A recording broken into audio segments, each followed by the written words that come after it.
ఓం నమ శివాయ. శివరాత్రి బ్రహ్మోత్సవాలలో భాగంగా శ్రీకాళహస్తిలో నిర్వహించే కైలాసగిరి ప్రదక్షిణ ఫిబ్రవరి 19వ తేదీ జరిగింది. ఆ రోజు మేము కైలాసగిరి ప్రదక్షిణ చేయడానికి కాళహస్తికి చేరుకున్నాము. ఉదయం 7:30కే ప్రధాన దేవాలయాన్ని చేరుకున్నాము. క్రౌడ్ ఎక్కువ లేదు కదా అని అనుకున్నాము, కానీ లోపలికి వెళ్ళి చూస్తే దర్శనానికి చాలా మంది ఉన్నారు. వెంటనే మళ్ళీ బయటకు వచ్చి 50 రూపీస్ టికెట్ తీసుకొని అలాగే మొబైల్స్ బయట కౌంటర్లో ఇచ్చేసి లోపల దర్శనానికి వెళ్ళాము. దర్శనం అయితే అద్భుతంగా జరిగింది, తొందరగా జరిగింది. అలా దర్శనం జరిగిన తర్వాత అక్కడ నిలబడి ఉన్నాము. స్వామి అమ్మవార్ల ఉత్సవ విగ్రహాలను అలంకరణ చేసి బయటకు తీసుకొని వచ్చి హారతి ఇచ్చారు. అప్పుడు స్వామి అమ్మవార్లను దగ్గరగా చూశాము. మళ్ళీ బయటకు వచ్చి శివయ్య గోపురం బయట నిలబడ్డాను. నేను గతసారి కూడా ఇక్కడి నుంచి ఫోటోలు వీడియోలు తీసుకున్నాను. సో మళ్ళీ అక్కడికే వచ్చి నిలబడ్డాను. శివయ్య గోపురం నుంచి అక్కడ కోలాటం ఆడేవాళ్ళు, ఎద్దులు, అలంకరణ చేసినటువంటి కళాకారులు, శివపార్వతుల రూపంలో ఉన్న కళాకారులు అందరూ కూడా బయటికి వచ్చారు. వారి వెనుక స్వామి అమ్మవార్ల ఉత్సవ విగ్రహాలను మోసుకుంటూ వ్యక్తులు కూడా బయటికి వచ్చారు. ఈ మోసే వాళ్లకు చాలా బరువు ఉంటాయి. ఆ విగ్రహాలు, ఆ కొయ్యకర్రలు కట్టి ఉంటాయని కూడా నేను అంతకుముందు వీడియోలో చెప్పాను. అయితే ఈసారి నేను గమనించింది ఏంటంటే కొంచెం ఎక్కువ మంది పెరిగారు అనిపించింది మోసే వాళ్లను. వాళ్ళకి సపోర్ట్ కి అటు సైడ్ నలుగురు, ఇటు సైడ్ నలుగురు వెనకల అలా పట్టుకున్నారు. ముందర కూడా అలా పట్టుకుని ఉంటారు. మధ్యలో కొంతమంది 3-4 ఎక్స్ట్రా ఉన్నారనమాట. అంటే వాళ్ళకు భుజం మార్చుకోవడానికి కానీ హెల్ప్ ఉండాలి కదా. మనమైతే జస్ట్ ఒక సెకండ్ అలా తాకి వదిలేస్తాము, అవి చాలా బరువు ఉంటాయి. మొత్తం దాన్ని పల్లకిలా కట్టేస్తారనమాట. ఆ దుంగల్లా ఉంటాయి పెద్ద కర్రలు. అవి మనకి చూస్తే అర్థమైపోతుంది అవి ఎంత బరువు ఉంటాయి అనేది. ఒక్కసారి మోసామంటే, లాస్ట్ టైం మా ఫ్రెండ్ మోస్తే అసలు ఒక 2 మినిట్స్ మోసినందుకే మొత్తం ఇట్లా మార్క్ లాగా పడిపోయింది అనమాట భుజం మీద. అంత బరువు ఉన్నాయి. అది మరి వాళ్ళకి అలవాటుతో చేస్తారో లేకపోతే ఎలా చేస్తారో. ఇప్పుడు ఏంటంటే స్వామి మామూలుగా వచ్చినట్టు కాకుండా కత్తి డాలు పట్టుకొని వేటకెళ్తున్నట్టు వచ్చారనమాట. ఒక చేతిలో కత్తి డాలు ఉంది కదా, మామూలుగా అయితే అలా ఉండదు పరమేశ్వరుని ఉత్సవ విగ్రహ రూపము. అదొక ప్రత్యేక అలంకరణగా అనిపించింది. లాస్ట్ టైం అలా ఉందా లేదా అనేది గుర్తు రాలేదు వెంటనే స్వామిని చూసినప్పుడు. ఇక అమ్మవారు వెనకల వస్తూ ఉన్నారు. శివయ్య గోపురం నుంచి బయటికి వచ్చి తర్వాత వీళ్ళు రాయల మండపానికి వెళ్తారు. ఇది ఇలాగే జరుగుతుందన్నమాట. ఇలా వెళ్ళడం అనేది ఉత్సవానికి వెళ్ళేటప్పుడు, గ్రామోత్సవానికి వెళ్ళేటప్పుడు రాయల మండపం నుంచి బయటికి వస్తారని మనకి కాళహస్తికి సంబంధించినటువంటి పుస్తకాల్లో కూడా రాశారు. అలా రాయల మండపానికి చేరుకున్నారు. భక్తులందరూ కూడా పోటీ పడుతున్నారు ఆ ఉత్సవ విగ్రహాలు మోసేటటువంటి ఆ కర్రల పల్లకిని తాకాలని భక్తులందరూ పోటీ పడుతూ ఫోటోలు వీడియోలు తీసుకోవాలని, స్వామిని మళ్ళీ మళ్ళీ చూడాలని దగ్గరగా పోటీ పడుతూ పరిగెడుతున్నారు. రాయల మండపం దగ్గర నిలబెట్టి స్వామి అమ్మవారి ఉత్సవ విగ్రహాలని అక్కడ హారతిచ్చి ఇంకా అక్కడి నుంచి ఇక్కడ టౌన్ లోకి గిరి ప్రదక్షిణ స్టార్ట్ అయిపోయినట్టే. ఇటు సైడ్ బిచ్చాల గోపురం నుంచి తేరు వీధి నుంచి అలా వెళ్ళిపోతుంది ముందుకి ఆ గిరి ప్రదక్షిణ అనేది. మేమైతే బైక్ లో వచ్చాము. మేము లాస్ట్ టైమే అనుకున్నాము గిరి ప్రదక్షిణ చేసినప్పుడు ఈసారి ఇంకొకసారి బైక్ మీద చేద్దాము అనేసి. సో అది ఎలా ఉంటుందో చూద్దాం, ఎక్స్ప్లోర్ చేద్దామని బైక్ మీద వచ్చాము. కనుమ రోజు చేసినప్పుడు కూడా కొంతమంది ఇన్స్టాగ్రామ్ లో పెట్టారు మేము బైక్ మీద చేసామని. అయితే ఈసారి ఏమైందంటే మధ్యలో 1-2 చోట్ల బైక్లు పూర్తిగా ఆపేసి వెహికల్స్ లేకుండా ప్రైవేట్ వెహికల్స్ బ్యారికేడ్స్ పెట్టేశారు. ఆ విషయాలు నేను వీడియోలో చెప్తాను, చూపిస్తాను.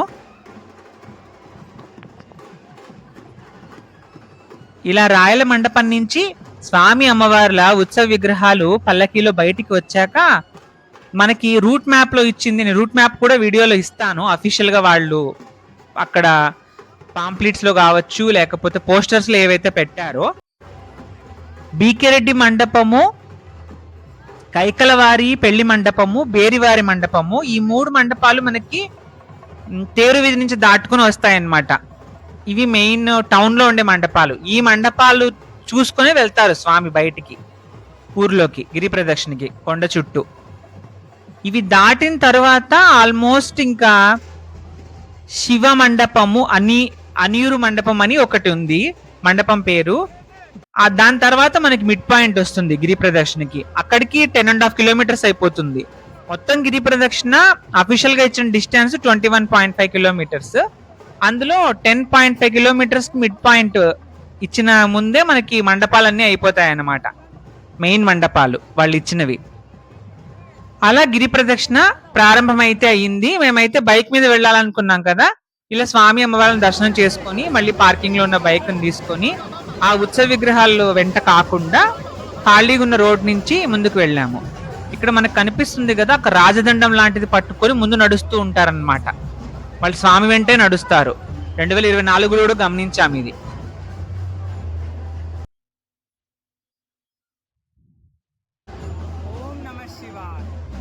జనం అయితే బాగా వచ్చారు.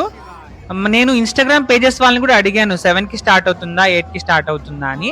వాళ్ళు కూడా ఏంటంటే మీరు 7-7:30 కల్లా వచ్చేసి ఉండండి, 1 గంట అటు ఇటు అవుతుందని చెప్పారు. లాస్ట్ టైం కూడా గుళ్ళో దర్శనం చేసుకున్నాము, ఉత్సవ విగ్రహాలను గుళ్ళోనే దగ్గరగా చూసాము, హారతి చూసాము. ఈసారి కూడా స్వామివారు అలాగే కరుణిచ్చారనమాట దగ్గరగా చూడడానికి. బయటకు వచ్చాక ఏంటంటే ఫోటోలు వీడియోలు తీసుకోవడానికి వెయిట్ చేశాను నేను, లేకపోతే గిరి ప్రదక్షిణ అనేది స్టార్ట్ చేసేయచ్చు. కానీ చాలా మంది 90% స్వామి అమ్మవార్ల విగ్రహాలతోనే గిరి ప్రదక్షిణ స్టార్ట్ చేస్తారు. ఇక్కడ సింహాచలంలో అయితే ముందే స్టార్ట్ అయిపోతుంది, విగ్రహాలతో సంబంధం లేకుండా, స్వామితో సంబంధం లేకుండా చాలా మంది ముందు వెళ్ళిపోతారు ఎండ కాబట్టి. ఇక్కడ కూడా ఎండ ఉంటుంది ఫిబ్రవరిలో, కాకపోతే స్వామి అమ్మవార్ల ఉత్సవ విగ్రహాలను చూసుకొని వాళ్ళ వెనక్కలే నడవడం అనేది ఎక్కువ మంది భక్తులు పాటించే నియమం ఇది. అలా స్వామి ఇంకా భిక్షాల గోపురం దాటుకుని తేరు వీధిలోకి అలా ఇటు డైవర్ట్ అయ్యారని చూశాక క్రౌడ్ చాలా తగ్గిపోయింది. ఇక్కడ మొత్తం ఇటు సైడ్ మెయిన్ టెంపుల్ దగ్గర క్రౌడ్ తగ్గిపోయింది. సో అప్పుడు ఇంకా బైక్ తీసుకొని స్టార్ట్ అయ్యామన్నమాట గిరి ప్రదక్షిణకి. దారిలో స్టార్టింగ్ లోనే చాక్లెట్స్ ఇచ్చారు, మజ్జిగ ప్యాకెట్ ఇచ్చారు, వాటర్ బాటిల్స్ ఇస్తున్నారు. ఈ స్టార్టింగ్ లో ఎక్కువ ఇస్తారనమాట. స్టార్టింగ్ మీకు మండపాలు వచ్చేంత వరకు కూడా ఎక్కువ ఇస్తారు ఆ షాపుల వాళ్ళు, అక్కడ ఉన్న వాళ్ళు, గ్రామస్తులు. అంతేలే, మన స్వామి కంటే ముందుకు వస్తాం. అక్కడ 3 మండపాలు ఉన్నాయి. బాగా దర్శనం అయింది. ఇదిగో స్టార్టింగ్ 9:30 అనుకోండి టైం. ఇప్పుడు 9కి స్వామివారు బయటకు వచ్చారనుకోండి శివయ్య గోపురం నుంచి. 9:15, 9:20 కల్లా రాయల గోపురం నుంచి బయటకు వచ్చేసారు. మేము ఇంకా 9:30కి స్టార్ట్ అయ్యాము. అప్పుడు క్రౌడ్ ఇలా ఉందన్నమాట, స్టార్టింగే కాబట్టి.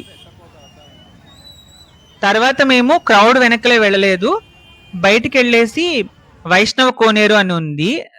అంటే పర్టికులర్ రూట్ మ్యాప్ ఏం పెట్టలేదు, వైష్ణవ కోనేరు మీదుగా సర్కిల్ వస్తుంది. అక్కడి నుంచి కొద్దిగా అవుట్స్కట్స్కి వెళ్ళినట్టు బయట నుంచి వెళ్ళి ఎలా వెళ్ళాలి అని అడిగాము లోకల్గా ఉన్న వాళ్ళని. గిరి ప్రదక్షిణ వెళ్ళే రూట్ లో ఇక క్రౌడ్ ఉంది కదా, ఎలా వెళ్ళాలంటే మీరు తెలుగుగంగ కాలనీ నుంచి వెళ్ళండి, తెలుగుగంగ కాలనీకి వచ్చి ఆ క్రౌడ్ అంతా కలుస్తుంది, అక్కడి నుంచి మీకు రోడ్డు ఫ్రీగా ఉంటుంది అని చెప్పారు.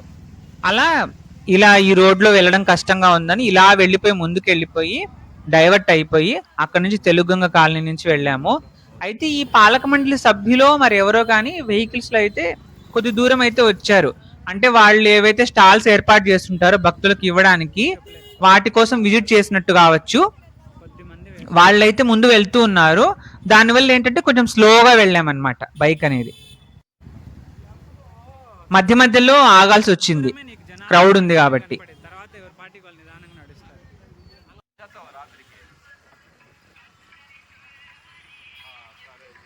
ఇదిగో ఇక్కడ ఈ వైష్ణవ కోనేరు అని ఉన్న ఏరియా నుంచి పక్కకి వెళ్ళిపోయాం, డైవర్ట్ అయిపోయేసి మళ్ళీ తెలుగుగంగ కాలనీ రూట్ లో వచ్చి జనాలు ఎవరైతే గిరి ప్రదక్షిణ చేస్తారో వాళ్ళ రూట్ లోకి వచ్చాము.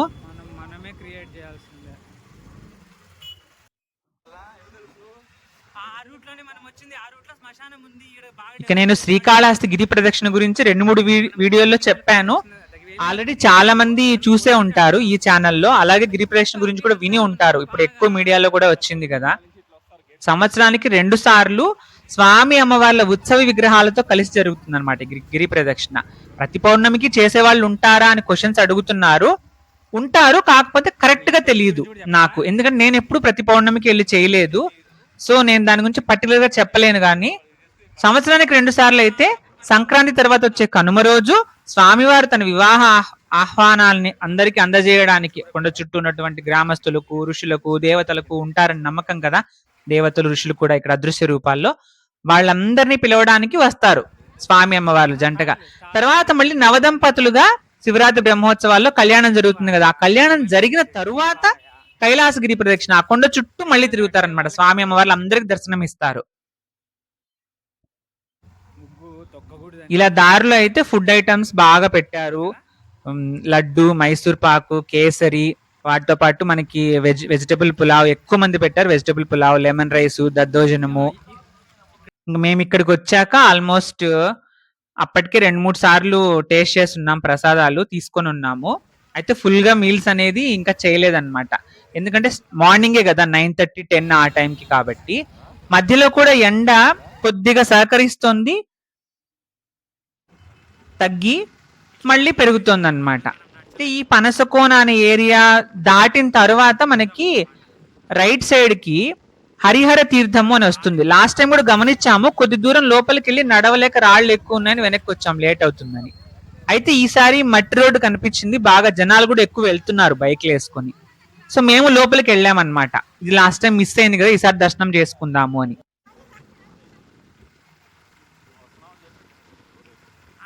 హరిహర తీర్థము అని ఉంది. స్వామి కూడా హరిహరేశ్వర స్వామి అని అనుకుంటున్నాను.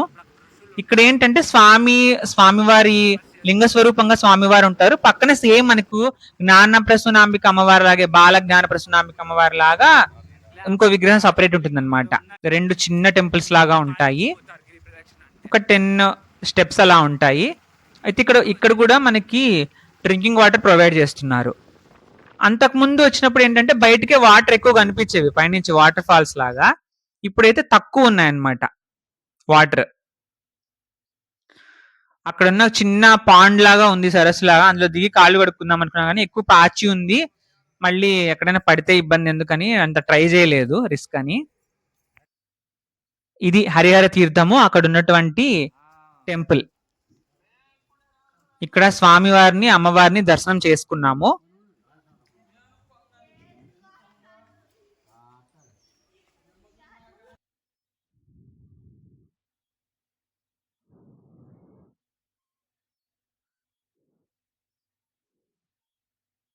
మామూలుగా అయితే ఫోటోలు వీడియోలు తీనిస్తున్నారు, అందుకే తీసుకున్నాను. కొన్ని చోట్ల ఏంటంటే అలో చెయ్యరు, అలాంటప్పుడు మనం వాళ్ళని రిక్వెస్ట్ చేసుకోవాలి, లేదంటే ఇంకా తిడతారనమాట. అలాంటప్పుడు తీయను. ఇక్కడ ఏంటంటే అందరూ వచ్చిన వాళ్ళందరూ సెల్ఫీలు తీసుకుంటున్నారు, వీడియోలు తీస్తున్నారు. ఇది అమ్మవారి ఆలయము.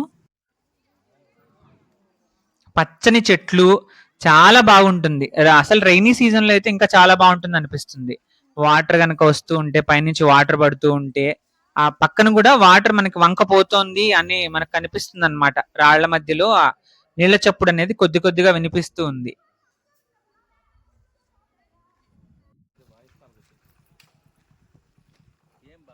అక్కడ నాకు చెట్టు కనిపించింది, పెద్ద బిల్వవృక్షం లాగా ఉంది. బిల్వవృక్షమా కాదు తెలియలేదు, కానీ చాలా పెద్దగా ఉందన్నమాట. కానీ సేమ్ మనకి మూడు మూడు పత్రాలుగా వస్తది కదా బిల్వపత్రము, త్రిదళం త్రిగుణాకారం అన్నట్టు అలాగే ఉండింది. ఇంకా అలా వాటర్ ఛాయలు అనేవి అక్కడక్కడ కనిపిస్తున్నాయి. లోపల ఎక్కడో ఉంది వాటర్, కాకపోతే మరీ ఎక్కువ ఫోర్స్ గా లేదన్నమాట ఈసారి. ఇంకా అక్కడి నుంచి మళ్ళీ బైక్ లో స్టార్ట్ అయిపోయాము. మేమేంటంటే బైక్ మీద చేయాలని డిసైడ్ అయ్యి వచ్చాము, కానీ అనుకోకుండా మధ్యలో బైక్ ఆపేశారు. మనకి నేను చెప్పేది తప్పు కాకుంటే రామాపురం డ్యాము, ఒక డ్యామ్ అనేది వస్తుంది. ఆ డ్యామ్ దగ్గర శివుడి విగ్రహం ఉంటది అనమాట. ఆ శివుడి విగ్రహం దగ్గర అంతకు ముందు దిగి అక్కడ అందరు స్నానాలు చేశారు, ఫుల్ అక్కడ అంతా రెడీ అయ్యి మళ్ళీ స్టార్ట్ అయ్యారు అనమాట, కొద్దిగా రిలాక్స్ అయ్యి. ఎందుకంటే ఎండ ఎక్కువ ఉంది, మధ్యలో కొద్దిసేపు తెరిపి ఇస్తుంది, ఒక 10 నిమిషాలు అలాగా మేఘాలు కమ్ముకుంటున్నాయి. ఆ టైంలో వాతావరణం చల్లగా అవుతుంది. మళ్ళీ చెప్పులు లేకుండా నడుస్తూ ఉంటారు కదా, వాళ్ళకైతే కొద్దిగా అక్కడ వాటర్ దగ్గర దిగినప్పుడు కొద్దిగా రిలాక్సేషన్ అనిపిస్తుంది. కానీ ఈసారి ఏమైందంటే అక్కడ దాకా వెళ్ళేటప్పటికి దానికి ముందరే బ్యారికేడ్ లాగా పెట్టేశారు. ఇంకా ప్రైవేట్ వెహికల్స్ అలవ్ లేదు, అయినా మీరు గిరి ప్రదక్షిణ చేయాలంటే బైక్ల మీద ఆటోల్లో చేయడం ఏంటి, అసలు అలా అలవ్ లేదు, అలవ్ చేయొద్దన్నారు అనేసి అన్నారు. ఇంకెలాగబ్బా, మధ్యలో మనం బైక్ ఎటు కాకుండా ఇప్పుడు మధ్యలో ఆపి గిరి ప్రదక్షిణ చేయలేము, ఎందుకంటే మధ్యాహ్నం మళ్ళీ నేను రిటర్న్ అయిపోవాలి. ఎందుకంటే నాకు రిటర్న్ అయిపోతేనే నేను నైట్కి రాయచోట్ల నంది వాహన సేవ చూసుకోగలుగుతాను వీరభద్రస్వామి బ్రహ్మోత్సవాల్లో, ఆ రోజు ఫిబ్రవరి 19వ రోజు. సో నాకు ఎలాగా మిస్ అయిపోతుంది ఎలాగా అని అనుకున్నాను. స్వామి సేవ మిస్ అయిపోతుంది, అక్కడ మిస్ అయిపోతుంది, ఇది చేయలేమేమో మధ్యాహ్నం కల్లా అయిపోదు అని. ఎందుకంటే మార్నింగ్ 9-9:30కి స్టార్ట్ చేస్తే గిరి ప్రదక్షిణ ఈవినింగ్ ఎలా అయినా 4-5 అవుతుంది ఎంత ఫాస్ట్గా నడిచినా. సో ఈ డ్యామ్ ఈ వాటర్ వస్తాయి కదా, ఈ వాటర్ వచ్చే ప్లేస్ దగ్గర ముందే ఆపేశారు. సో మాకు కొద్దిగా సైడ్ నుంచి ఉంటే అలా రిక్వెస్ట్ చేసుకున్నాము, కానీ వాళ్ళు కాదన్నారు. ఇంకా సైడ్ నుంచి దొరికింది అనమాట దారి ఇంకోటి, అలా సైడ్ నుంచి వచ్చేసాము. 2 చోట్ల ఆపారు, అలాగా 2 చోట్ల దారి దొరికింది. సో నేను చెప్పే అడ్వైజ్ ఏంటంటే, మీరు బైక్ల మీద నేను చేస్తాము అని అనుకుంటే 100% కుదరకపోవచ్చు.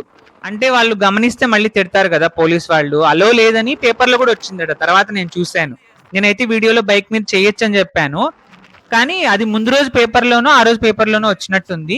బైక్లని కట్టడి చేస్తున్నారు, ప్రైవేట్ వాహనాలని కట్టడి చేస్తున్నారు అని. కానీ గవర్నమెంట్ అయితే ఫ్రీ బస్ నడిపింది. మరి ఆ ఫ్రీ బస్ ఏ రూట్ లో వచ్చిందో దానికైతే అలో చేశారని తెలియదు. ఇక్కడ టెంపరీ టాయిలెట్స్ ఉన్నాయి. ఈ ఏరియా నుంచి మనకు మెట్లు కనిపిస్తాయి గుడికి. ఇదే వేయిలింగాల కోనకు వెళ్లే మార్గం అనుకుంటున్నాను. మేమైతే వెళ్ళలేదు, అప్పుడు లేట్ అవుతుందని, మధ్యాహ్నానికి వెళ్ళిపోవాలని.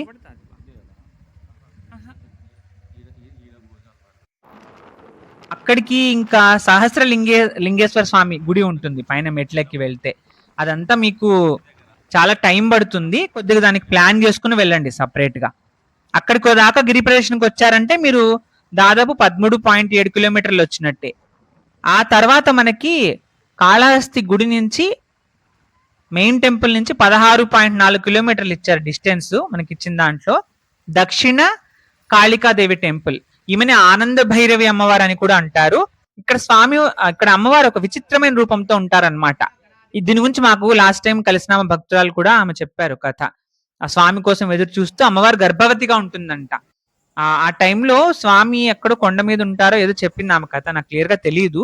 అది తెలుసుకుంటే నేను మళ్ళీ ఇంకో వీడియోలో డిస్కస్ చేద్దాం మనం దక్షిణ కాళి అమ్మవారి గుడి గురించి. ఇక్కడ అమ్మవారు ఏంటంటే ఒక కాలు పైకి ఎత్తి ఇలా ఇలా పైకి చూసినట్టు ఇలా కనిపిస్తుంది అనమాట. గర్భగుడిలో ఫోటో తీస్తే తిడతారని తీయలేదు, అక్కడ అందరికి కుంకుమ ప్రసాదంగా ఇస్తున్నారు వెళ్ళిన వాళ్ళకి.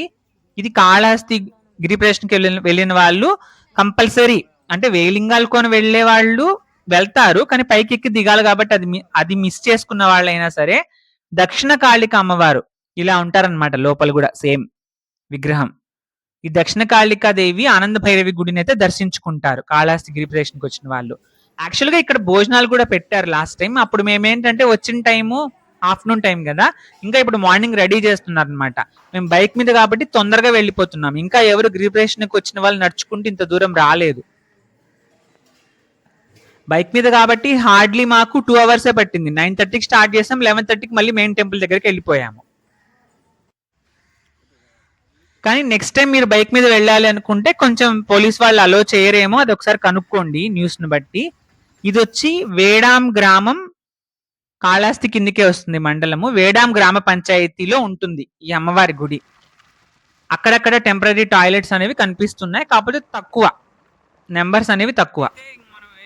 ఇక రోడ్డు అయితే అంతకుముందు 70% బాగుంది, ఇప్పుడు 30% ఎలా ఉందో అని అనుకున్నాం కదా ముందు వీడియోలో కూడా. రోడ్డు అయితే ఇప్పుడు దాదాపు గిరి ప్రదక్షిణ రోడ్డు అంతా కూడా ఎక్కడా కానీ మట్టి రోడ్డు అయితే లేదు. అలాగే రాళ్ళు కానీ చిన్న చిన్న రాళ్ళు కానీ నడిచే వాళ్ళకి అలా ఉన్నట్టు కూడా అనిపించలేదు. కానీ మేమైతే నడిచి రాలేదు కాబట్టి మీరు నడిచి వచ్చి ఉంటే మీ ఒపీనియన్ ని కామెంట్ చేయండి, దాన్ని బట్టి ఏంటంటే అందరికీ తెలుస్తుంది అనమాట. ఇంకా అక్కడి నుంచి మనము ముందుకెళ్ళిపోతే ఇంకొచ్చేసినట్టే కాళహస్తి మెయిన్ కి. అక్కడక్కడ మనకి గిరి ప్రదక్షిణ మండపాలు అనేవి బ్యానర్లు పెట్టి కనపడుతున్నాయి కదా, అక్కడ ప్రతి చోట స్వామివారు ఆగి స్వామి అమ్మవార్లు ఆ గ్రామస్తుల ఇచ్చే హారతిని తీసుకుంటారనమాట. అక్కడికి వాళ్ళు ఇస్తారు కదా స్వామివారికి, అక్కడ హారతి ఇస్తారు. ఇది ఎదురు సేవ మంటపం అని రాసుంది. అంటే ఇంకా మనం మెయిన్ టెంపుల్ కి రీచ్ అవుతాం అనంగా ఒక 3-4 kilometers లో ఎదురు సేవ మండపం అనేది వస్తుంది. ఇక్కడ స్వామి అమ్మవారు ఎక్కువసేపు ఆగుతారు. నేను ఇంతకు ముందు వీడియోలో కూడా చెప్పాను. అక్కడ నుంచి కోలాట ప్రదర్శన చేసుకుంటూ వాళ్ళు మంగళ వాయిద్యాలతో స్వామివారిని ఎదురు సేవ మంటపం నుంచి తీసుకుని వెళ్తారు స్వామి అమ్మవార్లని. అక్కడ స్వామి అమ్మవార్లు అందరికీ దర్శనం ఇచ్చి వీడ్కోలు చెప్తారనమాట. గిరి ప్రదక్షిణకు వచ్చినవా మహర్షులు దేవతలు వాళ్ళందరూ కూడా ఈ టైంలో గిరి ప్రదక్షిణ చేస్తారు స్వామి అమ్మవార్ల వెనుక అని నమ్మకం. ఇలా మేము మెయిన్ టెంపుల్ దగ్గరికి అయితే వచ్చేసాము. ఇక్కడ యాత్రి సదన్ లాగా మనకి నివాస గృహాలు ఉంటాయి కదా దేవస్థానంవి. అక్కడి నుంచి బ్యాక్ సైడ్ నుంచి రూట్ ఉంటది మెయిన్ టెంపుల్ కని వెళ్ళాము. కానీ అక్కడైతే బ్యారికేడ్స్ వేసేసి ఉన్నాయి. భరద్వాజ తీర్థం అని బోర్డు వస్తుంది కదా, అక్కడ దాకా వెళ్ళలేక ఇంకా అటు సైడ్ మొత్తం క్లోజ్ ఉంటే మొత్తం మళ్ళీ బ్యాక్ సైడ్ వచ్చి మెయిన్ రోడ్ లోనే ఇక్కడ మన దివ్య కైలాస గంగా స్నానఘట్టము అని ఉంటుంది కదా, అటు సైడ్ కి మనం వెళ్ళడానికి దానికి ఆపోజిట్ గా ఉన్న గోపురం నుంచే లోపలికి వెళ్ళిపోయాము. ఎందుకంటే ఇక్కడ నుంచి డైరెక్ట్ వెళ్తే అన్నదానానికి వెళ్ళిపోవచ్చు అనమాట, మళ్ళీ మొత్తం తిరిగి రాకుండా. ఇక్కడ చెప్పులు పెట్టుకోవడానికి ఉచిత చెప్పులు స్టాండ్ కూడా ఉంది బయటనే, గోపురం బయట. అది యూజ్ చేసుకోండి వెళ్ళినప్పుడు. తర్వాత డైరెక్ట్ గా అన్నదానానికి వెళ్ళిపోయాము. అన్నదానం అప్పటికే స్టార్ట్ అయిపోయి ఉంటుంది కాళహస్తిలో 11:30కే. మాది సెకండ్ బ్యాచ్. వెళ్ళేసేసి అన్నదానం స్వీకరించి తర్వాత Kalahasti famous palkova with ice cream కూడా మా ఫ్రెండ్కి తెలుసుంటే తిన్నాము. ప్రసాదం కూడా తీసుకొని వెళ్ళాము వెళ్ళేటప్పుడే. ఆ కోవా విత్ ఐస్ క్రీమ్ తిన్నాము. 38 రూపీస్ పడింది, బాగానే ఉంది, టేస్ట్ బాగుంది. సో ఇంటికి కూడా కొద్దిగా ప్యాకింగ్ చేసి తీసుకున్నాం అనమాట కొనుక్కొని. అలా కాళహస్తి గిరి ప్రదక్షిణ మాది బైక్ మీద ముగిసింది. ఓం నమ శివాయ. వీడియో నచ్చితే లైక్ చేసి షేర్ చేయండి. ఇలాంటి మరిన్ని వీడియోల కోసం ఈ ఛానల్ ని సబ్స్క్రైబ్ చేయండి. వీడియో మీద మీ అభిప్రాయాన్ని కామెంట్ సెక్షన్ లో తెలియజేయండి.